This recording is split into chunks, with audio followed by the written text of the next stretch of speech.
नमस्कार। अगले हफ्ते की तैयारी में आपका स्वागत है। आपके साथ मैं हूं मानसी दवे और आने के लिए कैसा रह सकता है और आपकी तैयारी करवाने के लिए हाजिर हूं मैं।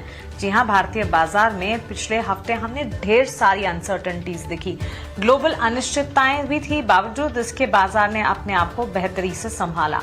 During the entire week volatile रहे मार्केट्स, लेकिन last trading session of the week शुक्रवार के सेशन में बाजार ने मजबूती का ट्रेंड भी दिखाया। अच्छी बढ़त पर गिरावट के सारे लेवल्स को छोड़ते हुए तेजी की तरफ बढ़ते हुए भारतीय बाजार। लास्ट वीक के ट्रेड को एक बार समझ लेते हैं, उसके बाद हमारे साथ जब हमारे एक्सपर्ट्स जुड़ेंगे उनसे समझेंगे कि आने वाले हफ्ते के लिए स्ट्रैटेजी क्या बनानी चाहिए।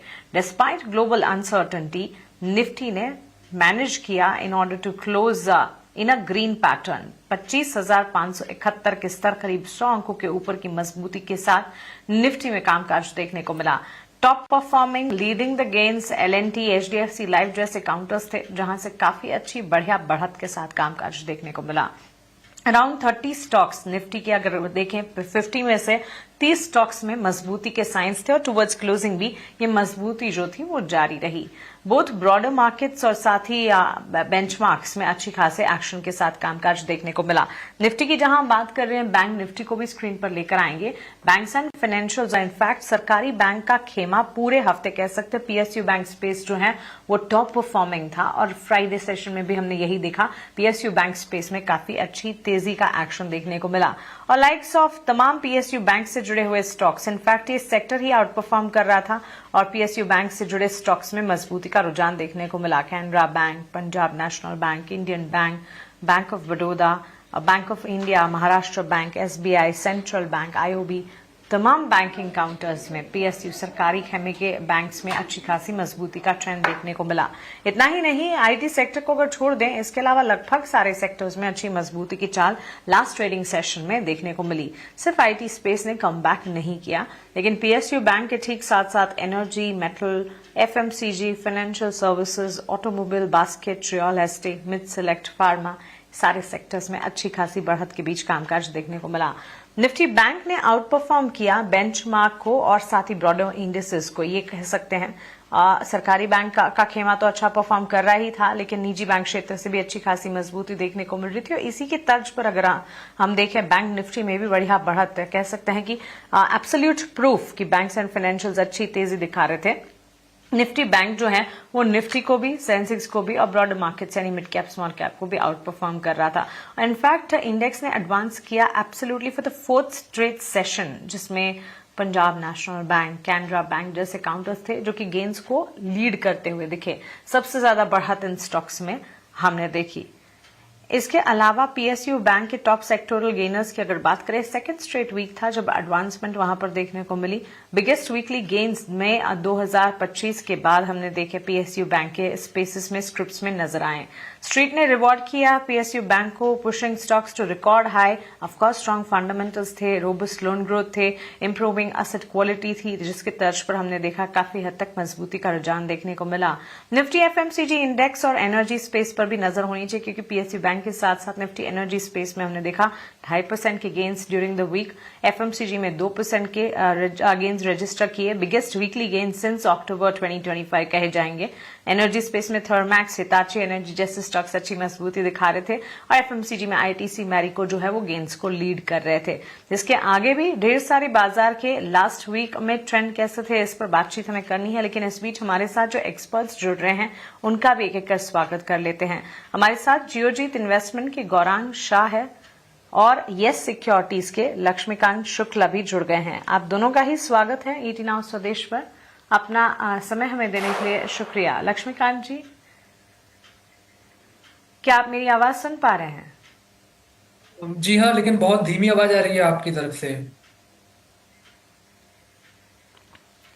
ठीक है, मैं मेरी टेक्निकल टीम को बोलूंगी ऑडियो लेवल्स को बढ़ाने के लिए, लेकिन लक्ष्मीकांत जी शुरुआत आपकी स्ट्रैटेजी से कर लेते हैं।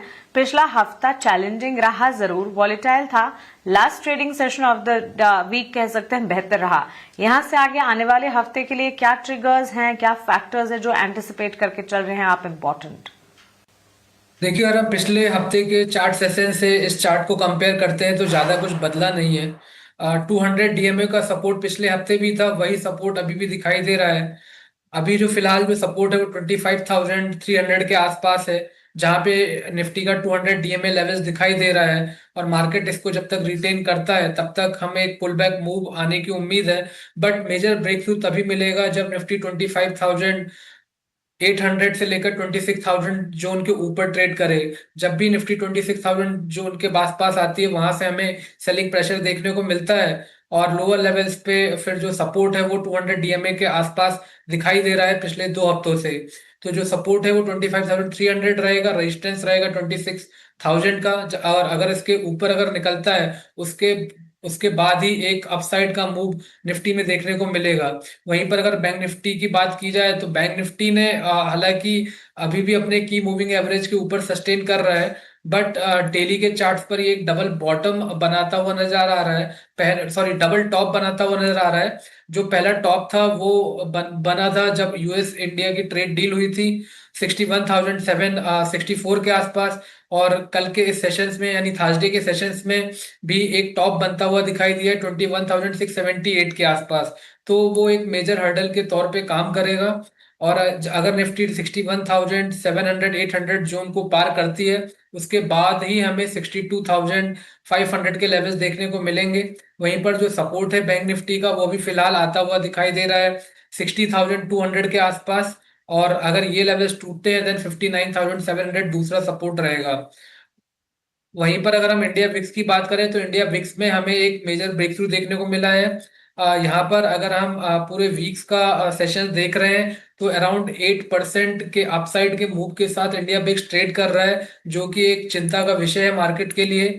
अगर ये मोमेंटम सस्टेन होता है और आने वाले में समय में 16 के लेवल्स टूटते हैं तो फिर और वोलेटिलिटी बढ़ती हुई नजर आएगी हमारे मार्केट में। एब्सोल्युटली। तो लक्ष्मीकांत जी का इंडेक्स पर तो नजरिया हमने सुना, लेकिन लक्ष्मीकांत जी पीएसयू बैंक का खेमा आउट परफॉर्म कर रहा था और इसी के ठीक साथ साथ एनर्जी सेक्टर और एफएमसीजी स्पेस में भी अपमूव्स थे। अब निफ्टी एफएमसीजी इंडेक्स को ही देख लीजिए, बिगेस्ट वीकली गेन्स रजिस्टर किए। वहीं आईटीसी जैसे स्टॉक्स में 4% की बढ़त देखने को मिली, जो कि 2024 के जुलाई के बाद की सबसे बढ़िया बढ़त नजर आई। अगले आने वाले हफ्ते के लिए कौन से सेक्टर्स होने चाहिए फोकस रेडार पर आपके हिसाब से? जी, निफ्टी पीएसयू बैंक्स का तो सेक्टर रखना ही है रडार पर। उसमें से कई सारे स्टॉक हैं जिसमें हमें अच्छे खासे मोमेंटम देखने को मिले हैं। निफ्टी पीएसयू बैंक्स में अगर मैं बात करूं तो Punjab national bank, union bank, bank of Baroda और कैनरा बैंक, ये चारों ही बैंक्स काफी अच्छे लग रहे हैं। और अगर निफ्टी पीएसयू बैंक्स का चार्ट देखा जाए तो वहां पे हायर टॉप हायर बॉटम का जो मोमेंटम है अभी भी इंटेक्ट है। तो ये सीक्वेंस जब तक टूटता नहीं है तब तक मुझे लगता है कि पीएसयू बैंक्स में हमारी नजर होनी चाहिए। और ये जो चार बैंक्स बताए गए हैं यहाँ पर भी हम बाय ऑन डिप्स की स्ट्रेटेजी के साथ कंटिन्यूसली बाइंग कर सकते हैं। इसके अलावा अगर मैं बात करूं तो निफ्टी कंज्यूमर ड्यूरेबल स्पेस है, ये अपनी फॉलिंग ट्रेंड लाइन के नीचे ही अभी फिलहाल ट्रेड करता हुआ दिखाई दे रहा है। इसका जो ब्रेकआउट आना है वो अभी आया नहीं है। बट मुझे ऐसा लगता है कि आने वाले समय में निफ्टी कंज्यूमर ड्यूरेबल हमें एक ब्रेकआउट देता हुआ नजर आएगा, जो कि हमें 12,000 के ऊपर देखने को मिल सकता है। तो यहाँ पर वोल्टास, हैवेल्स, सीजी पावर, ऐसे कुछ स्टॉक्स हैं जहां पर हमारी नजर होनी चाहिए। ऑलराइट, तो चलिए ये राय आने वाले हफ्ते सेक्टर स्पेसिफिक बाजार की चार और उनमें तमाम स्टॉक्स पर भी लक्ष्मीकांत जी अपनी राय देते हुए सवाल जवाब का सिलसिला शुरू करते हैं। सवाल पूछने का तरीका आप सभी जानते हैं, आपके टीवी स्क्रीन 153 स्टॉक्स इन्होंने खरीदे हैं और अपने एंट्री लेवल जो है वो 400 के बता रहे हैं। अब पीएफसी का स्टॉक प्राइस 410 के लेवल पर क्लोज तो हुआ है, लेकिन आरईसी पीएफसी बजट के बाद से ही फोकस में है, क्योंकि सरकार जो है इनकी रीस्ट्रक्चरिंग की कवायद में है और उसके चलते न्यूज फ्लोज ढेर सारे आते हुए दिखे। पावर फाइनेंस कॉर्पोरेशन पर हमारे व्यूअर के लिए राय और ओवरऑल पीएफसी आरईसी के चार्ट्स पर अगर कोई टेक्स बनते हैं तो बताएं। जी, अगर आप पीएफसी और आरईसी के चार्ट्स को कंपेयर करेंगे तो पीएफसी का जो चार्ट है वो काफी स्ट्रांग नजर आ रहा है। एक ब्रेक थ्रू हमें पिछले सेशंस में मिले थे। इसने अपने पिछले स्विंग हाई को निकाला था 411 के आसपास, और उसके बाद फिर इसने एक नया अपसाइड का मोमेंटम रिज्यूम किया था। और जो पीक बना था वो अराउंड 430 के आसपास बना था। आज भी स्टॉक्स अपने बुलिश क्रॉस ओवर जो कि 20 और 200 डीएमए के आसपास दिखाई दे रहे हैं, उसके ऊपर ही ट्रेड कर रहा है। और एक बार फिर से इसने अपने पिछले स्विंग हाई को रिटेस्ट किया है 411 को, और उसी के आसपास ही क्लोजिंग हुई है। तो मुझे लगता है कि इसमें अपसाइड के मूव बने रह सकते हैं। मैं इनको एक स्टॉप लॉस सजेस्ट करूंगा जो अभी फिलहाल आता हुआ दिखाई दे रहा है 380 का। वहां पर इसके 100 डीएमए लेवल्स हैं। तो हमें लगता है जब तक ये इसके ऊपर सस्टेन करता है तब तक हमें ब्रेक थ्रू देखने को मिल सकता है। और अगर आने वाले समय में 430 के लेवल्स टूटते हैं तो एक बढ़िया सा अपसाइड का मूव यहाँ पर हमें पीएफसी दिखाता हुआ शो करता हुआ दिखाई देगा। और उसके बाद जो अपसाइड जो लेवल्स हैं वो अभी फिलहाल आते हुए दिखाई दे रहे हैं 455 से लेकर 460 के जोन के आसपास। तो पीएफसी में तो बने रहे, लेकिन अगर किसी के पास आरईसी का शेयर है तो मुझे यहाँ पर वीकनेस दिखाई दे रही है। यहाँ पर एक फॉल्स ब्रेकआउट हमें 385 के ऊपर देखने को मिला था। वहां पर इसके 200 डीएमए थे। देन आफ्टर वहां पर हमें लोअर टॉप लोअर बॉटम के फॉर्मेशन नजर आ रहे हैं। सो अगर अगर इसमें फिर से ये स्टॉक 350 के नीचे फिसलता है तो मुझे लगता है कि आरईसी में वीकनेस बढ़ सकती है। उस दौरान ये स्टॉक अपने लोअर लेवल्स 335 330 तक भी फिसल सकता है। तो पीएफसी में बने रहने की सलाह रहेगी और आरईसी में एग्जिट करने की सलाह रहेगी। ठीक है, तो चलिए ये राय पीएफसी आरईसी के चार्ट्स पर आपको मिलती हुई। अमित राजभर का सवाल ऑयल इंडिया पर है। 26 शेयर्स ऑयल इंडिया के इन्होंने खरीदे हैं। लक्ष्मीकांत जी अपने एंट्री लेवल जो है वो 296 के बता रहे हैं। 396 के एंट्री लेवल्स हैं इनके। 473 474 के स्तर पर ऑयल इंडिया के स्टॉक प्राइस में हमने लास्ट क्लोज देखा है। इन दिनों ये जो यूएस ईरान के बीच तनाव की खबरें हैं ऑयल इंडिया ओएनजीसी जैसे स्टॉक्स के लिए एक इम्पैक्ट क्रिएट कर जरूर सकती है। Oil marketing oil refiners focus radar पर भी है और इनफैक्ट हमने इन शेयर्स को पिछले दिनों मजबूती ऑलमोस्ट 7-8% की देखी भी है। BPCL, HPCL, ONGC, oil India जैसे स्टॉक्स। हमारे व्यूअर ने 396 पर खरीदारी की है। 2000 रुपए का मुनाफा है फिलहाल। कोई राय बनेगी ऑयल इंडिया पर? देखिए, जिस तरीके से क्रूड ऑयल ने ब्रेकआउट दिया है डेली के चार्ट्स पर, और एक जैसा कि हमें पता है ऑयल इंडिया क्रूड ऑयल एक रॉ मटेरियल है ऑयल इंडिया का। तो मुझे लगता है कि यहाँ पर भी हमें तेजी देखने को मिल सकती है। बट ऑयल इंडिया का अभी फिलहाल एक इमीडिएट रेजिस्टेंस दिखाई दे रहा है जो कि 490 के आसपास है। मुझे लगता है एक बार 490 के ऊपर सस्टेन होता है ऑयल इंडिया, उसके बाद हमें फिर से अपसाइड के मोमेंटम रेज्यूम होते हुए दिखाई देंगे। नेक्स्ट लेवल 516 520 का आ रहा है। सो अभी इनको फिर जिस हिसाब से स्ट्रक्चर बना हुआ है, इनको 450 के स्टॉप लॉस के साथ ऑयल इंडिया को होल्ड करने की सलाह रहेगी। और जैसे ही 490 के लेवल्स टूटते हैं उसके बाद ये स्टॉक मोमेंटम गेन करेगा और वहां से फिर हमें 500 से लेकर 520 तक के रेंज देख सकते हैं। ओके, तो चलिए ये राय ऑयल इंडिया पर फिलहाल हमें मिल गई है। इस बीच हमारी पैनल पर जियोजीत इन्वेस्टमेंट लिमिटेड के senior vice president Gaurang Shah भी जुड़ गए हैं।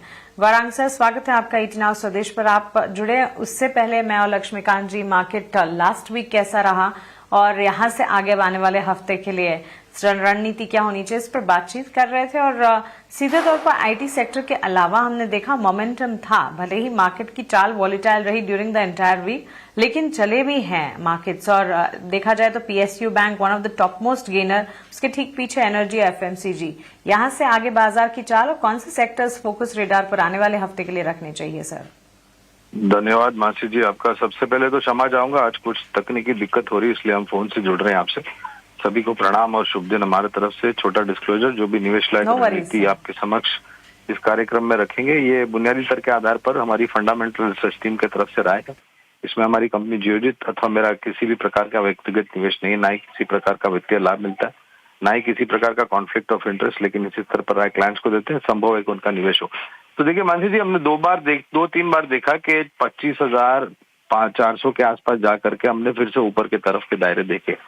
कल ऐसा ही हुआ, 25,500 के नीचे जाकर के बंद दिया और आज सुबह शुरुआत थोड़ी बहुत कमजोर हुई। 25,400 का स्तर हमने नहीं तोड़ा मेरे ख्याल से, और ऊपर की तरफ हमने 25,600 को पार किया और फिर 25,550 के आसपास हमने बंद दिया। तो निर्णायक तरीके से थोड़ा बहुत ऊपर की तरफ का दायरा बनता है। अगले हफ्ते दिक्कत देखिए मानसी जी, के महीने की एक्सपायरी है अगले हफ्ते गुरुवार को, और उसको लेकर के शायद थोड़ी असमंजस परिस्थिति उठापटक है जो है वो मंगलवार बुधवार तक हावी हो सकती है, शायद गुरुवार को एक्सपायरी के दिन भी थोड़ी बहुत हावी हो, लेकिन अब लग रहा है कि शायद नीचे की तरफ के दायरे सीमित और 25,800 से लेकर के 26,000 का एक ऊपरी स्तर बनता है। 26,000 के पार अगर हम बंद हो जाते हैं अगले हफ्ते निफ्टी स्पॉट पर, तो फिर शायद थोड़ा बहुत ऊपर का दायरा बन सकता है और योगदान मेरे ख्याल से वित्तीय क्षेत्र से ज्यादा आएगा। तो चलिए ये राय फिलहाल हमें मिलती हुई फॉर द नेक्स्ट वीक। रणनीति एक फंडामेंटल नजरिया गौरांग जी की तरफ से। आगे बढ़ेंगे और रुक करेंगे हमारे अगले सेगमेंट वैल्यू इन्वेस्टमेंट पिक का।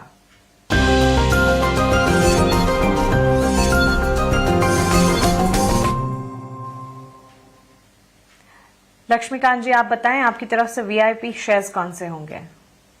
ये हमारे साइड से इस बार जो दो स्विंग ट्रेड है, पहला तो है पीएसयू बैंक से कैनरा बैंक। यहाँ पर हमें एक फॉलिंग ट्रेंड लाइन का ब्रेक थ्रू देखने को मिला है डेली के चार्ट्स पर और bullish engulfing candlestick pattern 20 day SMA levels के ऊपर बना है जो कि स्ट्रेंथ दिखाता है और इन चीजों को देखते हुए यहाँ पर रिकमेंडेशन की सलाह दी गई है। कैनरा बैंक में करंट लेवल से बाय किया जा सकता है। इसमें जो हमारा लक्ष्य होगा 163 का होगा, स्टॉप लॉस होगा 148 का। और दूसरा स्टॉक है एसबीआई लाइफ। इस एसबीआई लाइफ में हमें कंसोलिडेशन ब्रेक थ्रू सभी मूविंग एवरेज के ऊपर देखने को मिल रहा है और ये जो ब्रेक थ्रू आया है अच्छे खासे वॉल्यूम के साथ आया है, तो यहाँ पर भी बाइंग की सलाह रहेगी। इसमें जो हमारा टारगेट होगा वो 2180 का है और स्टॉप लॉस हमें 2030 का मेंटेन रखना है। ओके, गौरांग जी आपकी तरफ से वीआईपी शेयर्स कौन से होंगे आज के लिए? मानसी जी, बुनियादी दर के आधार पर लंबी अवधि के लिए अनुमानित लक्ष्यांक है दोनों के लिए। पहला है बजाज फाइनेंस, एनबीएफसी की एक मजबूत कड़ी जो है बजाज फाइनेंस है। थोड़ा करेक्शन था क्योंकि कारोबार को लेकर के थोड़ी सीमित टिप्पणी की गई थी, लेकिन लंबी अवधि के लक्ष्यांक अनुमानित जो निर्धारित किए हैं बुनियादी दर के आधार पर वो 1150 के हैं। इस तरह से शुरुआत कीजिए और गिरावट पर जोड़ते जाए। दूसरा स्टॉक है दोपहिया वाहन बनाने वाली कंपनी दक्षिण भारत स्थापित टीवीएस मोटर्स। बेहतरीन आंकड़े महीने दर महीने और उससे भी बेहतरीन जो आंकड़े थे वो तीसरी तिमाही के थे, जहां पर सभी मापदंड पे हमारे अनुमान से बेहतर आंकड़े लेकर के आई थी टीवीएस मोटर्स। यहाँ पर भी अनुमानित लक्ष्यांक है वो करीबन 4250 के आसपास है। दोनों पर लंबी अवधि की नजरिया रखें। एब्सोल्युटली। तो लंबी अवधि का नजरिया रखते हुए वैल्यू इन्वेस्टमेंट पिक हमारे दोनों एक्सपर्ट्स की तरफ से इस वक्त आपकी स्क्रीन पर। गौरांग जी, लक्ष्मीकांत जी, बहुत शुक्रिया आपका हमारे साथ जुड़ने के लिए और हमारे व्यूअर्स की अगले हफ्ते की तैयारी करवाने के लिए। Have a nice day and a great weekend to you. इसी के साथ अगले हफ्ते की तैयारी को हम यहीं समेटने जा रहे हैं। मुझे दीजिए इजाजत, लेकिन आप बने रहें ET Now स्वदेश के साथ। नमस्कार।